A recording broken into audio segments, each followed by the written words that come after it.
Yeah. Yeah. Thanksgiving week, guys, it's just absolutely crazy for everyone. All three of us involved. And once again, just gonna highlight we're doing our first bar meetup on Sunday if there is going to be a game. um I do have a once again framed Dennis Potvin signed jersey and a signed Mika Zibanejad jersey that we're going to be doing pools for. But Anthony, we got to start. We got to go to the New York Islanders because they were the story of the week. Remember 2 weeks ago when you said the Islanders, fans that you were talking to, were wishing that we could talk a little bit more about the Islanders? Yeah. Well, we got a lot to talk about with the Islanders right now. First things first, Anthony. You went to UBS Arena. What is your thoughts on the UBS Arena? As far as UBS, I thought it was awesome. I thought they did a really really good job with it. It's beautiful. The just like the detail and the work with the subway tile and the columns, and just how many bars and I should say how many bars there are. It's like every 6 feet there's a bar. Food, the bathrooms. There was still a little bit of a line, but there were so many bathrooms, unlike the old Coliseum. Um, it was great. It was really well done. So kudos to the group that put that together. That had the vision to create it. It was absolutely awesome. So I loved it. It's definitely going to be home for sure. Unfortunately, the game didn't go that nice for the That Islanders, that but that is where we're gonna have to get to on but that. yeah, but overall, the stadium was really cool. It was a really special moment for Islander fans like myself who've been waiting. Seems like what eternity waiting for a building of our own.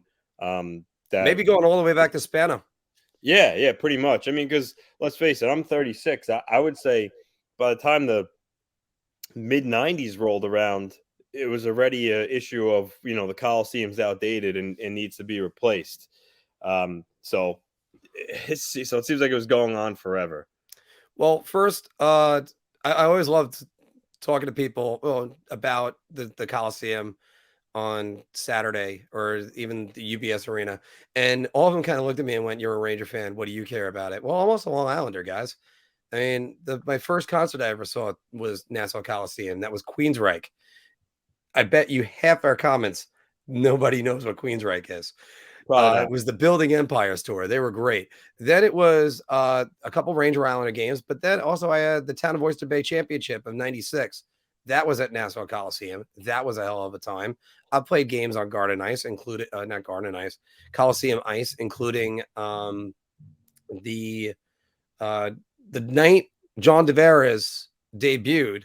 I had a goal and 2 assists as well at on the Coliseum ice.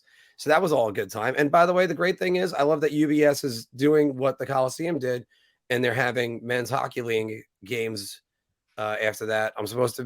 My team is scheduled to play on the 25th of January. So I can't wait for that one.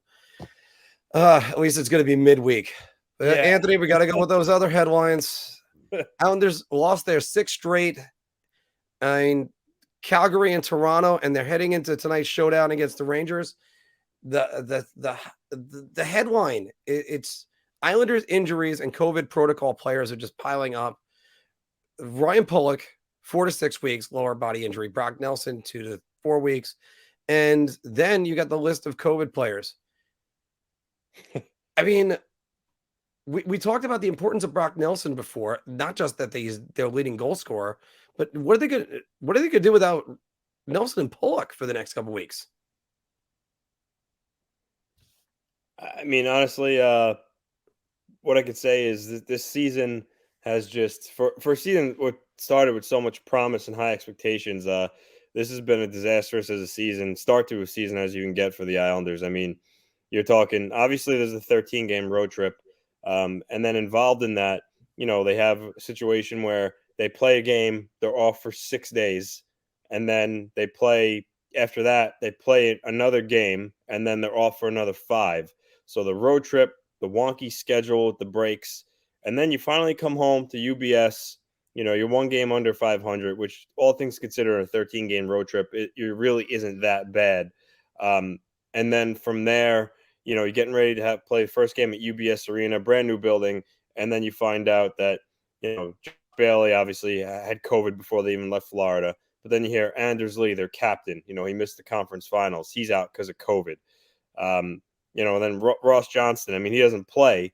But then after that, it trickled down from there. Adam Pelech, Anthony Beuvillier, Andy Green, Kiefer Bellows. It's just, and now the fact that they have 7 or 8 players in COVID protocol, I don't know why the league hasn't decided to postpone this game.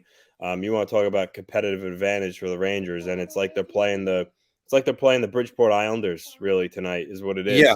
And as far as I get carried away because I'm frustrated with the COVID thing and this game being played, but as far as the injuries, yeah, I mean Ryan Pullock, that's a huge loss.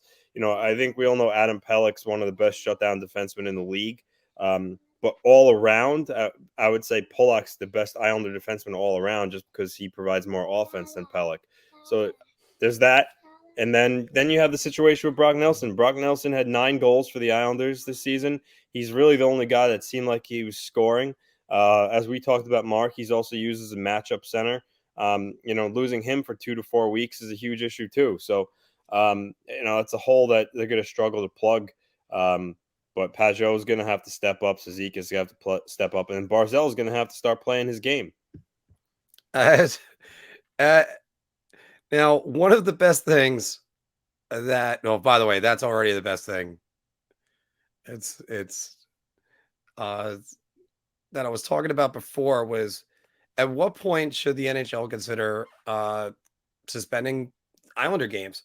And I'm a little bit nervous right now, guys. Like I said, I've been getting ready for this first bar meetup and everything. And personally speaking, I don't want them suspending any games. But if you're an Islander fan right now, this has got to be their season, and you can't do that. If they're having trouble fielding a team, you got to try to help them out in some way. So at what point do you think, Anthony, the NHL should have considered suspending this game or rescheduling? Well, I mean, if you looked at what happened with Ottawa had 10 guys on the COVID protocol list, and that's when they finally got their next, what was it, 4 games postponed. The Islanders right now have 7. So I don't know, is the threshold 10? Is that what it takes to get a games postponed? I don't know. But I mean, what I'll tell you this is I think it's a bad look for the NHL. I mean, listen, I know pretty much every player in the league is vaccinated. And I know, COVID is, slowly, becoming more manageable, but at the same time, so close to Thanksgiving. I mean, a lot of these players have kids. So, I just think it's the NHL should do the right thing and postpone these games because it has a trickle down effect on anything else. And the fact that they're playing tonight doesn't jive well with me. So I think you're getting into semantics when you're talking about 10 players and 7 players. So the difference of and 3 then guys. adding on the injuries is what hurts.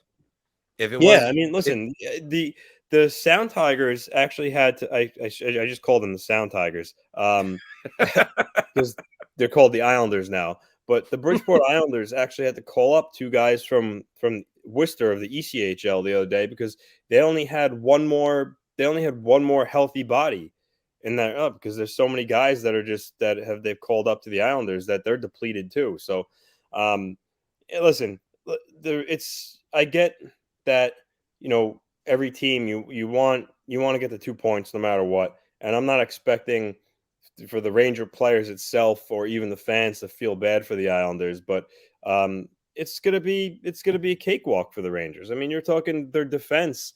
I mean, the Islanders' defense right now consists of Scott Mayfield and Noah Dobson are the only 2 regulars in the lineup right now. I mean, Grant Hutton played his first NHL game in the home opener. He came from Miami of Ohio a couple of years ago, college defender. Robin Salo, I know he's kind of highly regarded in the Islanders system, and he led all Islander defensemen in ice time in the home opener. And the game against Toronto, he played even more, and he didn't look out of place. So he deserved to be up anyway, but still the fact that he's a young guy that got thrust into action. Sebastian Aho is really a 7th D that's been playing every night now. Thomas Hickey, who, has had problems cracking the initial lineup for the last couple of years. He's recalled. He's probably going to play tonight. Paul Ledoux, I mean, he's not going to play. He's going to probably be a healthy scratch. But this is the type of defenseman that the Islanders are working with right now, and it's just sucks because a veteran NHL squad with talent like the Rangers, they're going to have. I want to say, yeah, they're gonna have a field day with them because they're inexperienced in a lot of ways. So I got breaking news for you. The Islanders just reacquired Andrew Ladd. So, so hey, can I get on the ice? No, we still don't want you on the ice. But one of the guys making his NHL debut tonight is Anatoly Goloshev, and he's playing on the top line with Barzal and Richard Panik. I did not think I was gonna say those words this year. Who is Goloshev? And is this a guy that projects to be something? So Anatoly Goloshev had been playing for Automobilis for the last couple of years in the KHL. A few years ago, he had a 19-goal season, and I believe he also had a 20-goal season in the KHL. My days before Igor Aranko, I don't know if you're familiar with him, Mark. He came on me and Phil's show. He was like the Bob McKenzie of the KHL, but a year or two ago, he actually stepped into the management side. He landed like an assistant GM job with I forget what team it was, but after that happened, I kind of stopped talking to him. But while he was just a reporter, I talked to him about a lot of Russian prospects, and he said Golyshev is kind of like a poor man's Brad Marchand in the sense that he could score and he's a shit disturber. He mixes it up. He gets under the other team's skin, and he's 26 years old. He's not a prospect. He decided to stay in the KHL for a while, but he's a guy that projects, I would say, at the NHL level to be a third line player who could score, 15 to 20 goals. And like I said, really kind of throw hits out there and get under the opponent's skin. So I'm excited to see him play. Barry Trotz had high remarks for him at the end of the preseason. He said that for someone who doesn't really know the language, he has the most attention to detail that he's ever seen in a training camp before.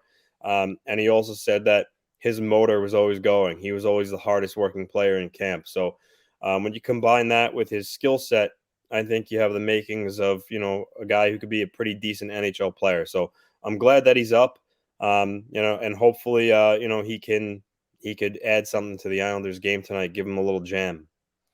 Well, because looking at the lineup card right now, because I have the projected lineup right here, Zach Parise is slated as the second line center. That's not a role Zach Parise has played a lot. No, he's predominantly a wing, and I've been out and stuff. So curious, why is Pajot the third line center then? Pajot's third line center, Andreoff and Palmieri. So he's trying to keep the lines together. All right. But one reason, again, the reason I'll try to give all Islander fans hope on this is Barry Trotz.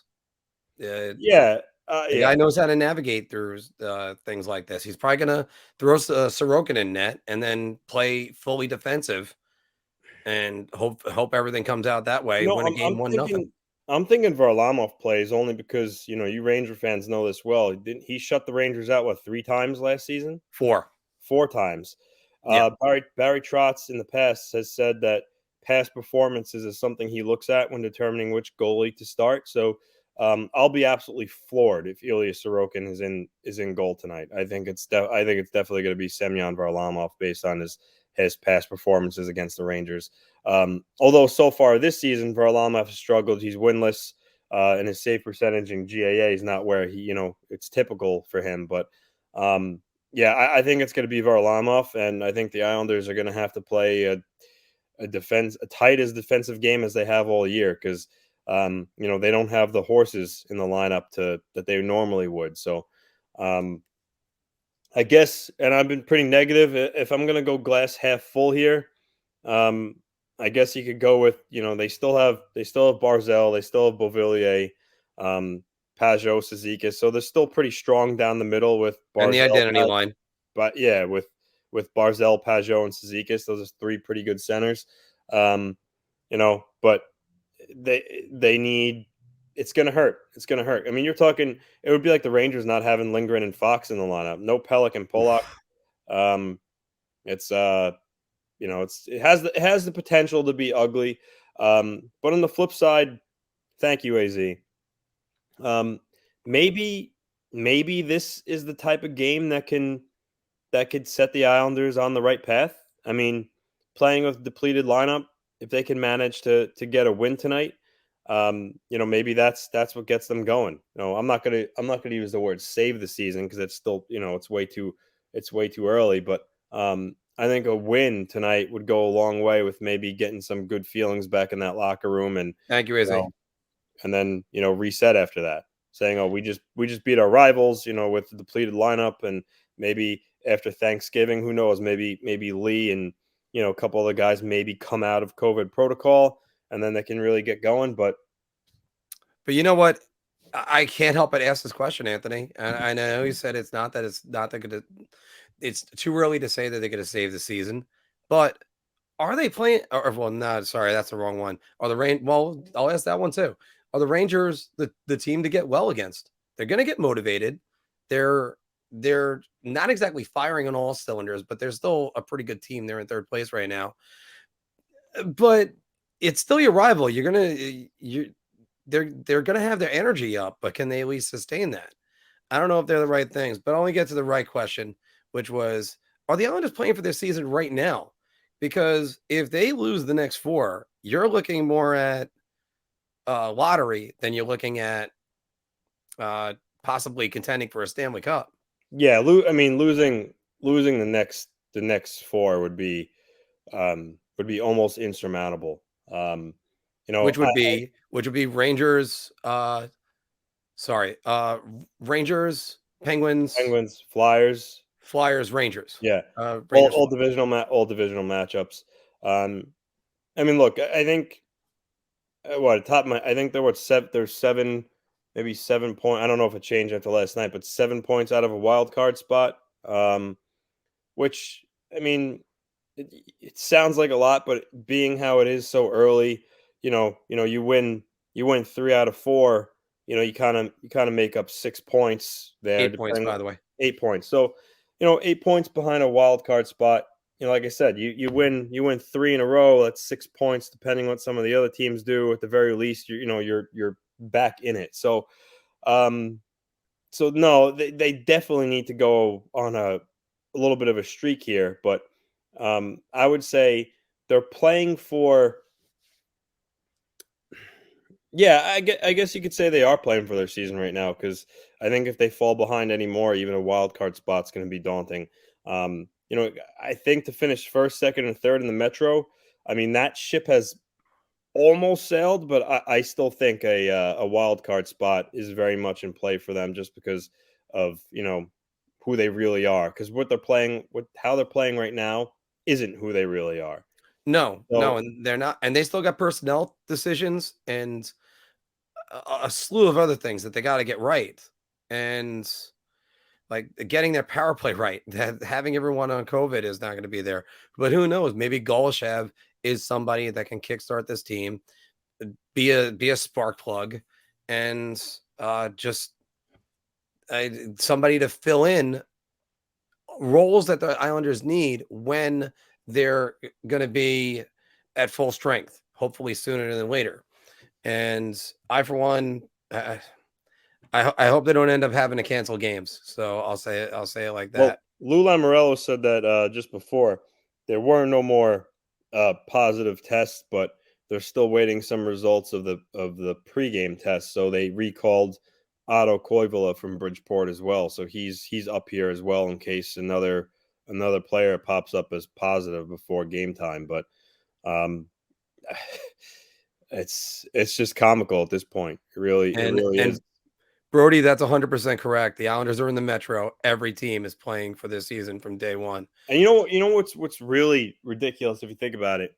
I don't know, but Josh Bailey has been stuck in Florida since the Islanders were last there. He had to quarantine there. He wasn't allowed to come. He's not allowed to come home until Friday. which is ridiculous. You're telling me without his family, nonetheless, he's got to sit in a hotel room by himself, twiddling his thumbs, quarantined on Thanksgiving weekend. They couldn't bring him.